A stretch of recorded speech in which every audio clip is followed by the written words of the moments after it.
our Bible on Psalm 68, verse 11. Praise the Lord. The Lord gave the word. Great was the company of those that published it. Yes, hallelujah. So, sinabi po dito, the Lord gave the word.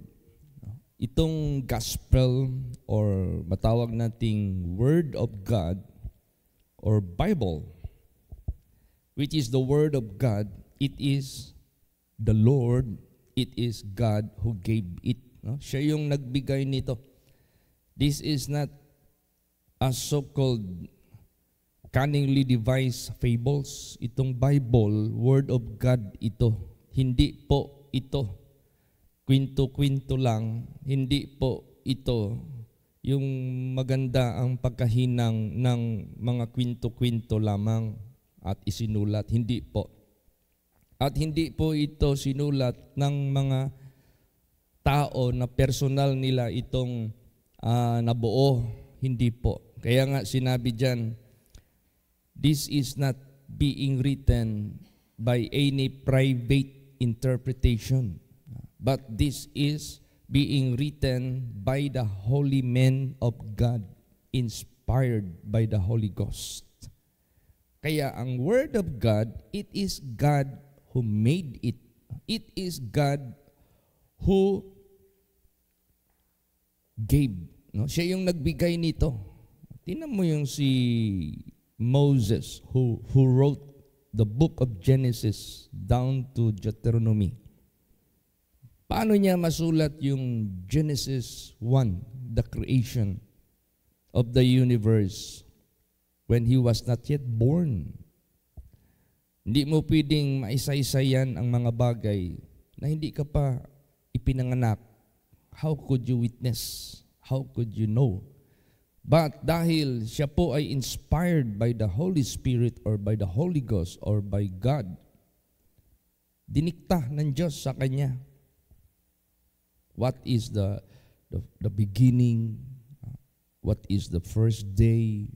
Had God made the second day? Hanggang matapos. Lahat-lahat na yan. What is the history of our parents, Adam and Eve? Anong nangyari? Sinaysay lahat yan ng Diyos. Ginabayan niya lang yung holy men o holy man na si Moses. At lahat ng mga nakasulat dito, these were written not by any private interpretation, but by the holy men of God, inspired by the Holy Ghost. Kaya, the Lord gave the word. So, therefore, it is accurate. Therefore, it is effective. It is true and faithful and legit. Kaya walang pwedeng maka-against sa word of God. You will never succeed. Kaya nga sabi ng Diyos, my word shall not return unto me void, but it shall accomplish to which I please, and it will prosper whereto I sent it. Heaven and earth may pass away, but my word shall not pass away or shall not fail. Hindi yan mabibigo magpakailan pa man. O yung Revelation, who wrote that? John the Beloved. Paano niya masulat yung mga bagay-bagay which is future? The reign of the Antichrist, the mark of the beast, and the fall of Babylon. Lahat-lahat na ng mga matatawag nating what is ahead na hindi pa nangyari, and yet pinahayag na ng Diyos dahil mangyayari yan. Hindi mo yan pwede masulat pertaining heaven, pertaining the kingdom of God, pertaining angels, pertaining sa mga bagay-bagay na hindi mo pa narating. But how come John the Beloved wrote those things? Because he was inspired by God. So lahat from Genesis down to Revelation, kung paano ito na-compile, no? Kung paano ito nasulat, it was God who made it. to be done successfully. Walang makahadlang yan. Supposing sunugin ng mga antikristo ang Bible, pati yung mga publisher nito, God can still rewrite. He can still rewrite it from Genesis down to Revelation. He can still rewrite it. He can still inspire anyone whom He want na i-rewrite yan. Kahit bulag pa, pwede niyang ipa-rewrite. Praise the Lord. Kaya ng Diyos yan. Kaya sinabi diyan, great was the company of those that publish it. Napakalaking company ang nakahayag nito. Bakit? Because it covers the whole earth. This is the biggest company ever we could say. Kung sabihin mo natin na, ang Jollibee, malaki yan kasi anywhere na yan. Ay, nagsimula yan sa Pilipinas, napakarami na dito. But higit pa ang mga servants of God na napakarami sa buong mundong ito that publish the Word of God. Praise the Lord. Kaya basahin natin what is the coverage of those publish it, the Word of God. Basahin natin. Matthew 24:14. Praise the Lord. And this gospel of the kingdom shall be preached in all the world for a witness unto all nations, and then shall the end come. Ang coverage na i-publish ang kanyang gospel of the kingdom, all nations, lahat ng bansa, at sa hanggang matapos ang mundo. Kung sabihin mo how long it will take until meron pang mga tao na buhay hanggang matapos ang mundo, how far and how wide it is, it covers the whole nations, all nations, lahat ng bansa sa buong mundong ito, or matawag nating all tribes, sa lahat ng mga tribo sa sanglibutang ito. This gospel shall be preached. At maliban dyan, na napakalaki ng coverage ng gospel ng Diyos that should be preached, ang pinakamaganda niyan, yung lahat ng mga tinawag ng Diyos at gagamitin ng Diyos, hindi niya pababayaan. Sasamahan niya ito. Sasamahan niya ito in the sense, God can use them mightily, effectively. Sasamahan niya. Hindi tayo ang gagawa nito. It is God will do it. Papadala niya lang tayo. Gagamitin niya lang tayo. But in reality, He is the one who is doing the works. Kaya nga, sabi nga ni David, let the work of thine hands appear unto thy servants, and thy glory unto their children. So, ibig sabihin yan, this is the works of the Lord, and it is marvelous into our eyes. Kaya, yan ang pinakamaganda. Ang Diyos ang nabigay ng salita, napakarami ang magpapublish nito dahil it covers all nations. Kaya, therefore, gusto ng ating Panginoong Diyos ipaunawa sa atin, siya lahat ang gagawa po nito. At sasamahan niya yung ipapadala niya. Hindi niya iiwanan. Basahin natin. Pakibasa sa Matthew 28 verse 20. Praise the Lord. Teaching them to observe all things whatsoever I have commanded you, and lo, I am with you always, even unto the end of the world. See? Sasamahan niya.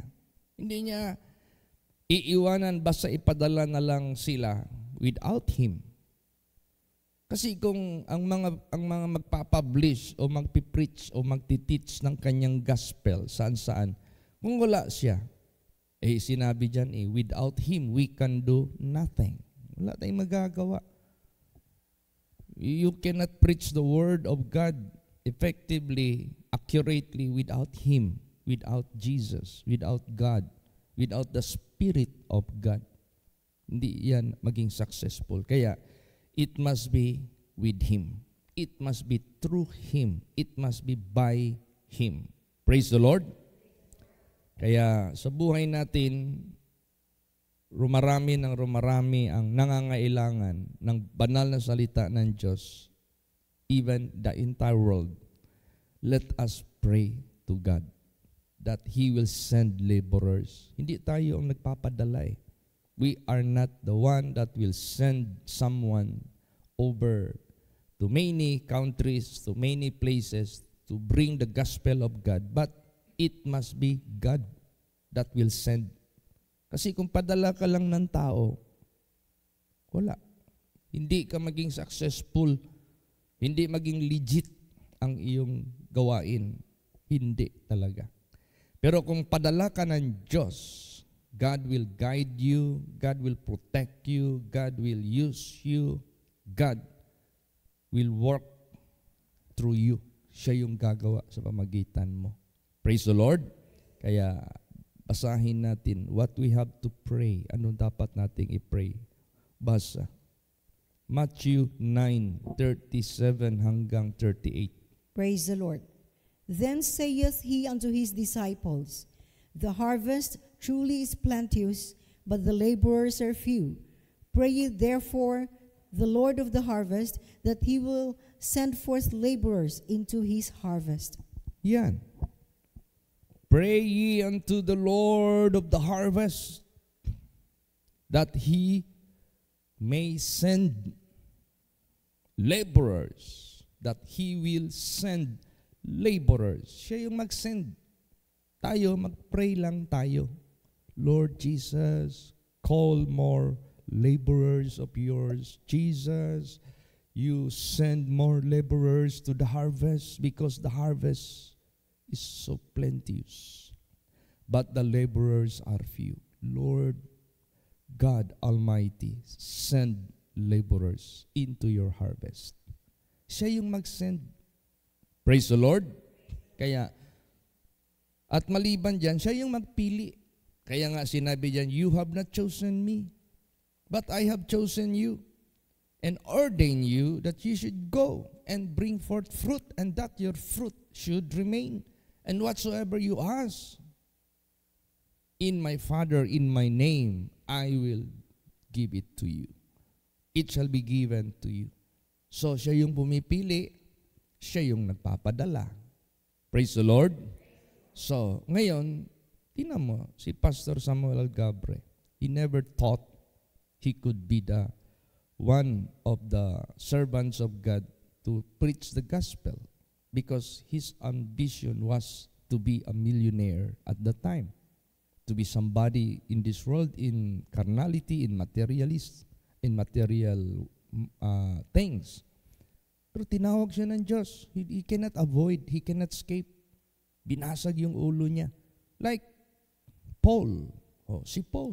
Tingnan mo si Paul. From Saul, na nagpipersecute ng mga Christians, followers of Jesus Christ. Sino ba mag-akala that he would be one of the servants of God to be sent among the Gentiles? God chose him. God called him, and God sent him. Praise the Lord. So tayo, mag-pray lang tayo. Kasi ang Diyos kasi ang nakaka-measure, ang Diyos ang nakakabasa sa bawat puso ng tao.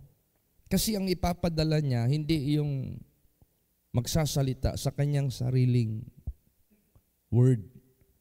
Ang ipapadala niya, hindi yung mag-i-establish ng teaching or preaching in His own word, in His own way.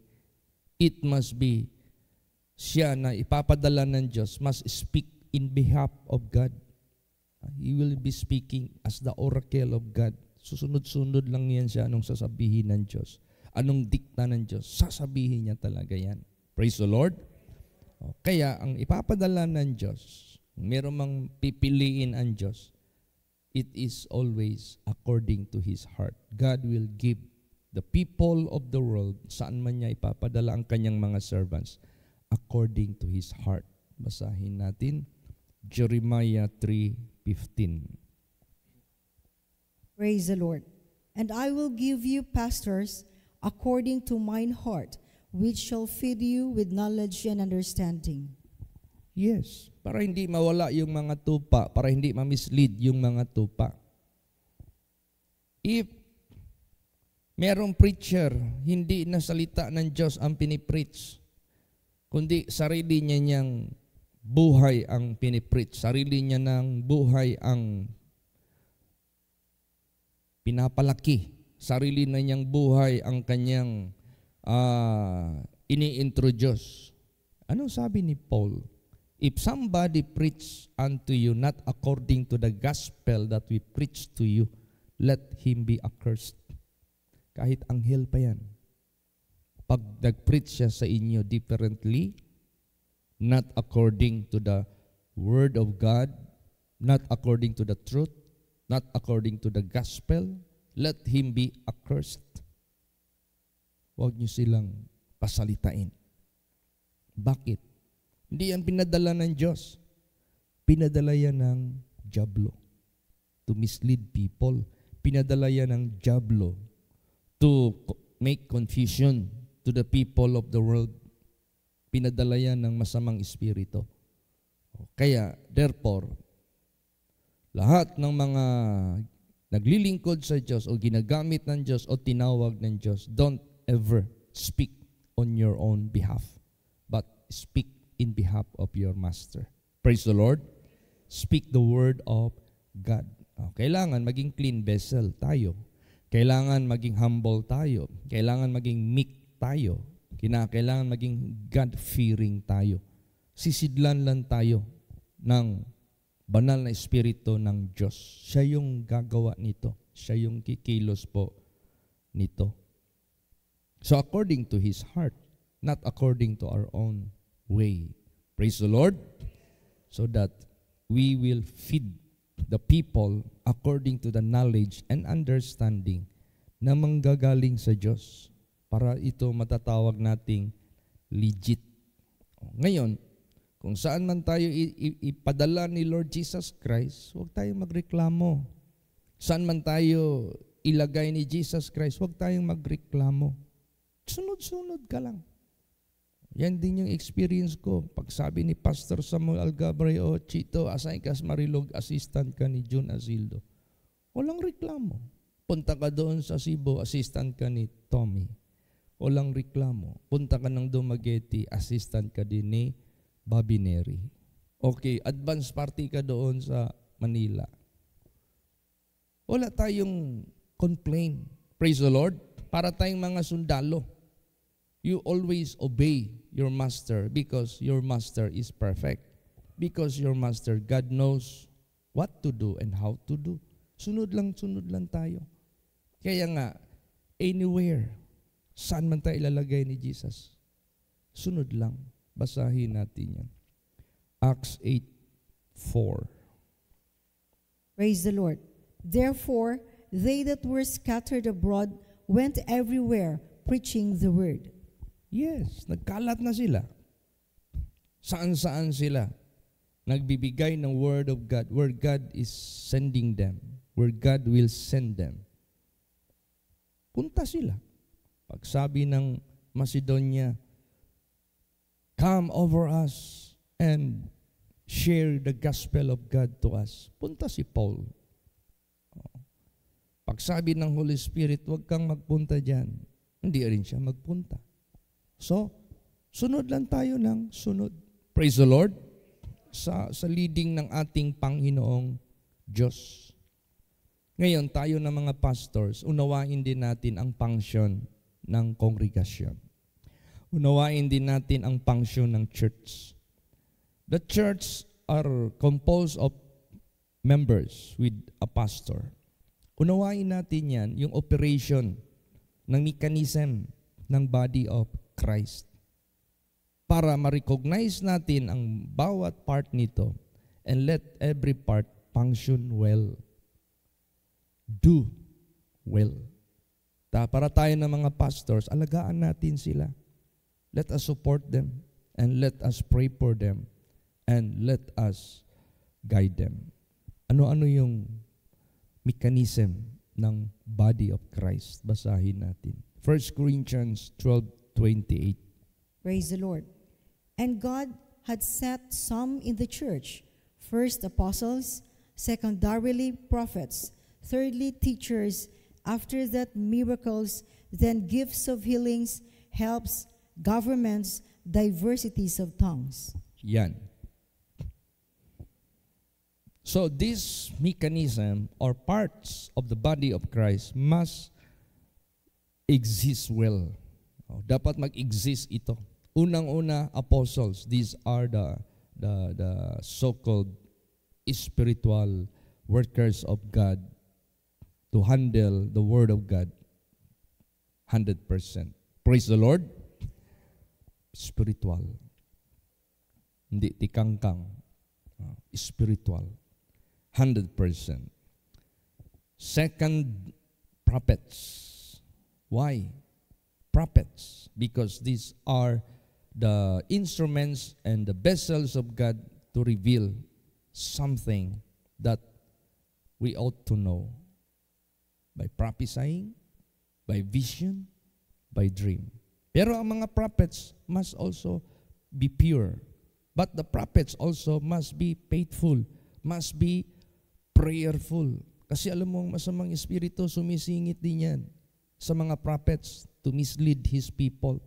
Ang masamang espiritu, sumisingit din yan to reveal lies, sinungaling, not accurate. So, kailangan ng mga prophets, if the apostles needed to be holy and to be pure and to be God-fearing, ganon din ang mga prophets.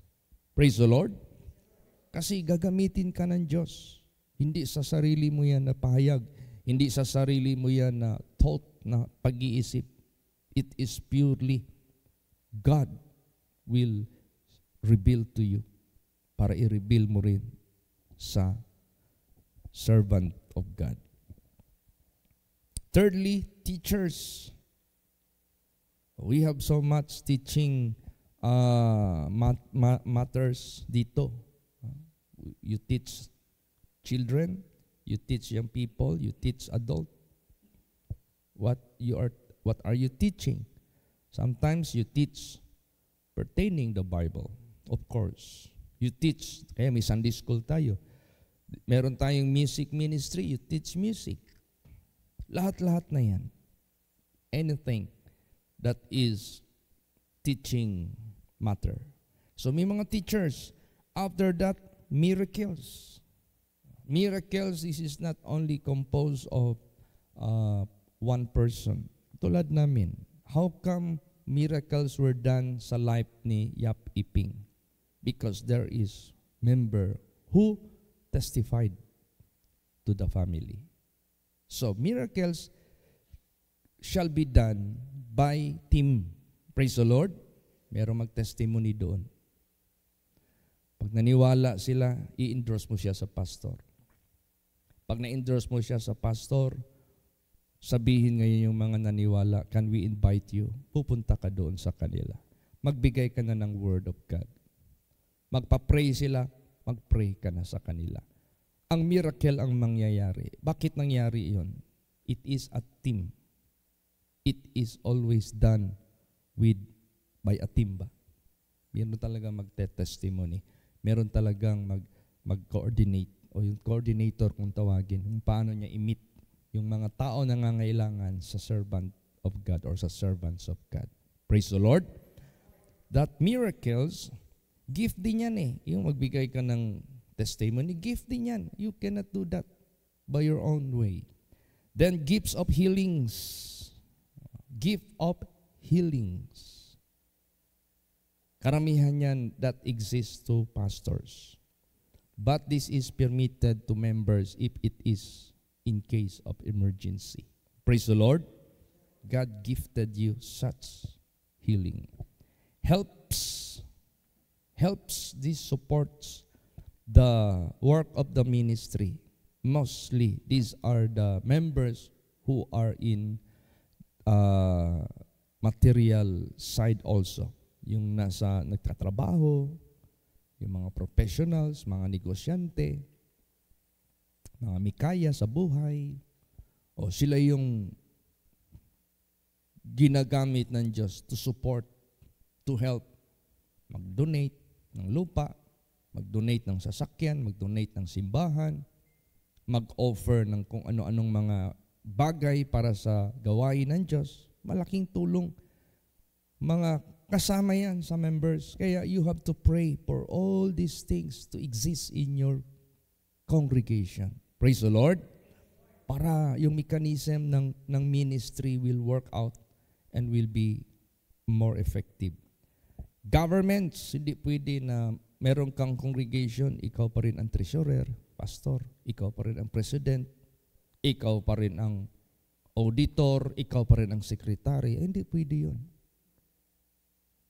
You have to give to your members this kind of task, handling the matter to be handled through government. Meron kang president, meron kang vice president, meron kang treasurer, meron kang auditor, meron kang secretary, meron kang business, ano ba yan? Officer, o liaison, yung laging lakaw-lakaw para magbili ako ng bilhin, kaya nga liaison, o kaya mag-follow up ng mga documentation, yun. So, government yan. Diversities of tongues. Tulad yan, bakit naging effective yung ating mga pastors dyan sa Davao Oriental? Kasi most of them speak in their own language. Praise the Lord. Time will come if we have a branch in China. Ang effective doon yung marunong mag-Chinese. Time will come, magpunta tayo ng Russia. Kailangan yung salita, Russian. Time will come, magpunta. Tingnan mo si Pastor Jongjong, Iloilo. Ilonggo siya eh. Marunong gid siya maghambal sa ilang kaugalingon nga dialect. Di effective siya dahil madali siyang maiunawaan.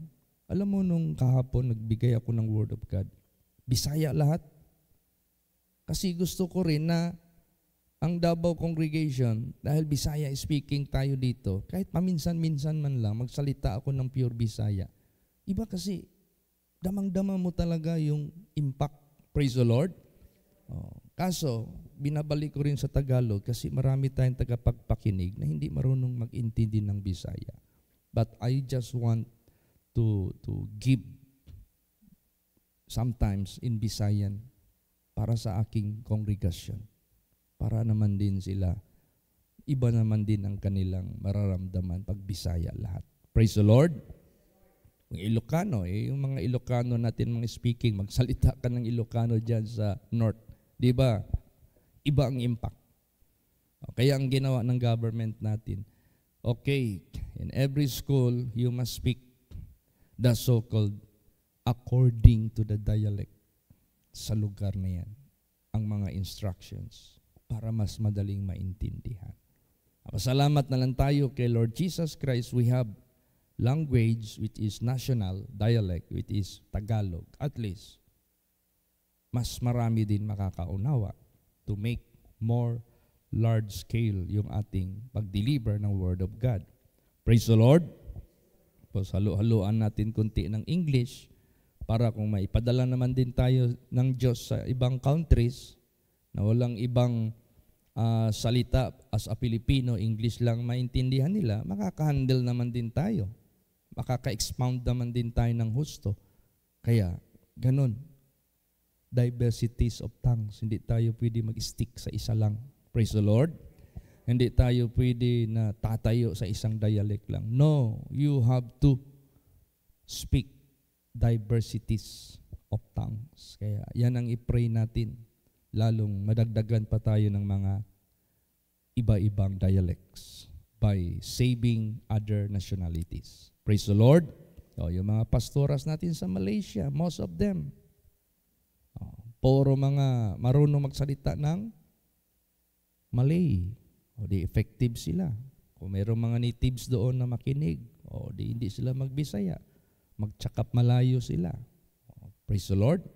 Ito na yung diversities of tongues. So, this must exist to all churches, to all congregations. Kaya, ngayon, Pastor, hindi pa naman tayo nakapunta sa iba't ibang bansa. Di ba sinabi sa Bible ngayon lang, Great is are they that publish it.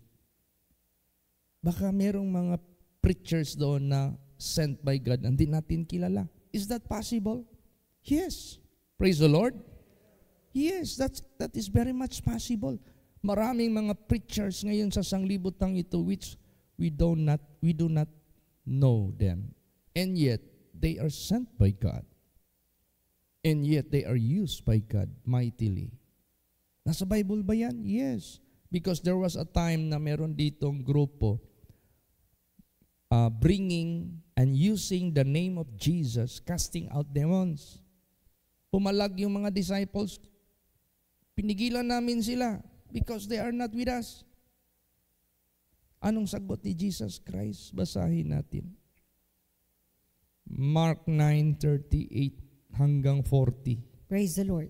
And John answered him, saying, Master, we saw one casting out devils in thy name, and he followeth not us, and we forbade him, because he followeth not us. But Jesus said, Forbid him not, for there is no man which shall do a miracle in my name, that can lightly speak evil of me. For he that is not against me, is against us, is on our part. Yan. Basta hindi lang against sa kanya. Praise the Lord. They are for us. O kaya dahil sa lawak ng mundo, sa laki ng mundo, hindi na natin nakikilala yung mga servants of God. Natatawagin niya in different countries, indifferent, as long as they are not against Jesus. As long as they are not against the teaching of Jesus. As long as they are not against the doctrine of Jesus. As long as they are not against the ways of God. Jesus said they are for us. Praise the Lord. Pero pag different na, nag-a-against na sa truth, sa Word of God, they are not of God. Basahin natin yan. Matthew 12:30. Praise the Lord. He that is not with me is against me, and he that gathereth not with me scattereth abroad. Yan. Pag sinabing, he that is not with me, he that is not with me, and he that gathereth not with me is scattereth abroad. Pag sinabing is not with me, hindi sila gumagawa ng ayon sa kanyang katotohanan. Different. Not with Him. Not necessarily na physically sama-sama ka kay Jesus Christ. Pero dahil yung gospel, ano kasi yan parang wildfire yan Bilis kumalat yan Ngayon nakarating doon sa kanilang baryo, o nakarating sa kanilang sityo, o nakarating sa kanilang syudad. Lalo't na ang Bible is being printed in different dialects. Na-inspired sila ngayon sa dumating na magandang balita. Then, nagsikap sila ngayon magkaroon ng sariling Bible. They pray. They search. They were answered by God. They were guided by God. They were inspired by God. Then, magpo-produce na naman yan ng ibang places, ibang mga personalities na ipapadala ng Diyos. Because God is omnipresent and omniscient. Praise the Lord. O minsan marami tayong hindi natin kilala sila. But they are servants of God. But they are doing the will of God. But they are doing what is right and good and acceptable in the eyes of God. Magugulat na lang tayo pagdating ng panahon. Di ba si Jeremiah? He was frustrated. He thought he was alone on that area. And yet, God said, di ka nag-iisa. Praise the Lord. Kaya ganun din sa buhay natin. Last verse. Pakibasa Matthew 6:24. Praise the Lord. No man can serve two masters, for either he will hate the one and love the other, or else he will hold to the one and despise the other. You cannot serve God and mammon. Yan. Isa yan na matatawag nating indication or indicator na malalaman ninyo kung sino yung totoong naglilingkod sa Diyos. Kasi hindi sila nagtikangkang. Tikangkang. Hindi sila naging duplikara. They are not serving multiple masters, but they only serve one. Because you cannot serve two masters at the same time. You have to hate the one and love the other. You have to let go the one and cleave to the other. You cannot serve God and mammon. You cannot serve God and idols. You cannot serve God, the true God and the false gods. O kaya, dyan mo malalaman, there is only true God. Praise the Lord. If they are doing the same with us, they are for us. Yan ang ibig sabihin ng ating Panginoong Hesukristo. Kaya tayo, on our part, sabihin man ng mga tao dyan na, kaunti kayo masyado, hindi pa kayo nakalibot sa buong mundo, mahina kayo, para kay mga pagong. Tagal-tagal nyo na, para kay mga pagong. Ay, huwag lang tayong ma-discourage.